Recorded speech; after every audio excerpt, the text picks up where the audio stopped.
Welcome to the J.W. Jupiter Readers Theatre. I'm pleased to bring you a reading of Ulysses by Alfred, Lord Tennyson.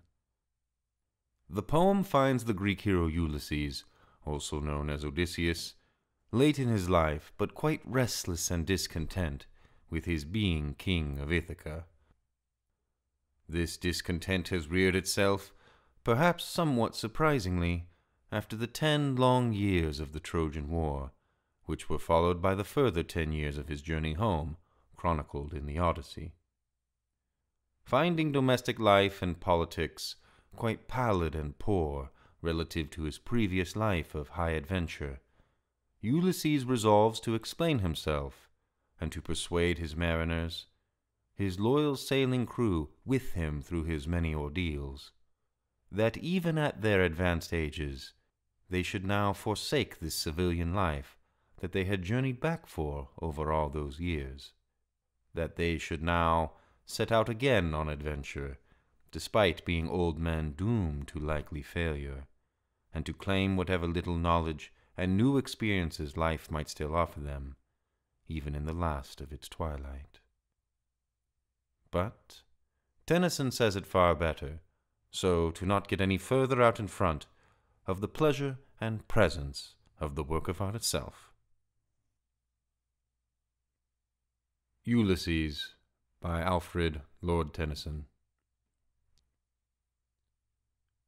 It little profits that an idle king, by this still hearth, among these barren crags, matched with an aged wife, I mete and dole unequal laws unto a savage race, that hoard, and sleep, and feed, and know not me. I cannot rest from travel. I will drink life to the lees. All times I have enjoyed greatly, have suffered greatly, both with those that loved me and alone. On shore, and when through scudding drifts the rainy Hyades vexed the dim sea. I am become a name, for always roaming with a hungry heart. Much have I seen and known, cities of men and manners, climates, councils, governments, myself not least, but honored of them all, and drunk delight of battle with my peers, far on the ringing plains of windy Troy.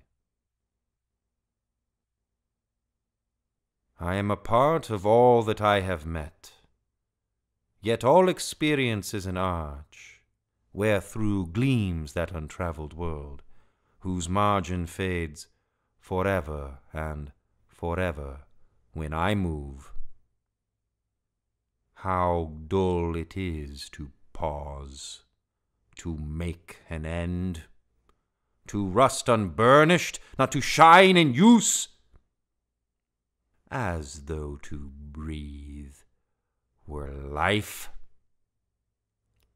Life piled on life were all too little, and of one to me little remains.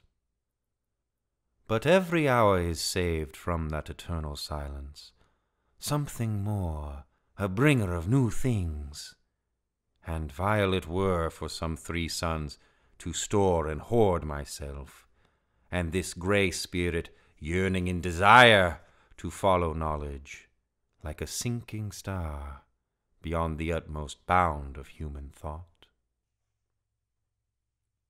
This is my son, mine own Telemachus, to whom I leave the sceptre and the isle, well loved of me, discerning to fulfill this labor, by slow prudence to make mild a rugged people, and through soft degrees subdue them to the useful and the good. Most blameless is he, centered in the sphere of common duties, decent not to fail in offices of tenderness, and pay meet adoration to my household gods when I am gone. He works his work, I mine. There lies the port. The vessel puffs her sail. their gloom the dark broad seas.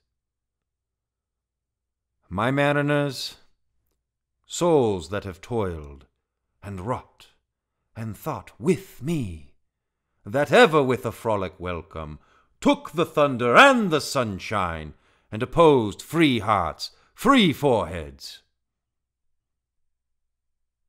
You and I are old. Old age hath yet his honor and his toil. Death closes all. But something ere the end, some work of noble note may yet be done, not unbecoming men that strove with gods. The lights begin to twinkle from the rocks.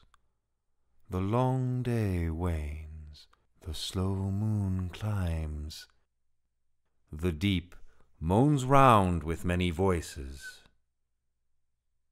Come, my friends, 'tis not too late to seek a newer world. Push off, and sitting well in order, smite the sounding furrows. For my purpose holds to sail beyond the sunset and the baths of all the western stars until I die. It may be that the gulfs will wash us down. It may be we shall touch the happy isles and see the great Achilles, whom we knew. Though much is taken, much abides. And though we are not now that strength which in old days moved earth and heaven, that which we are, we are. One equal temper of heroic hearts, made weak by time and fate, but strong in will, to strive, to seek, to find, and not to yield.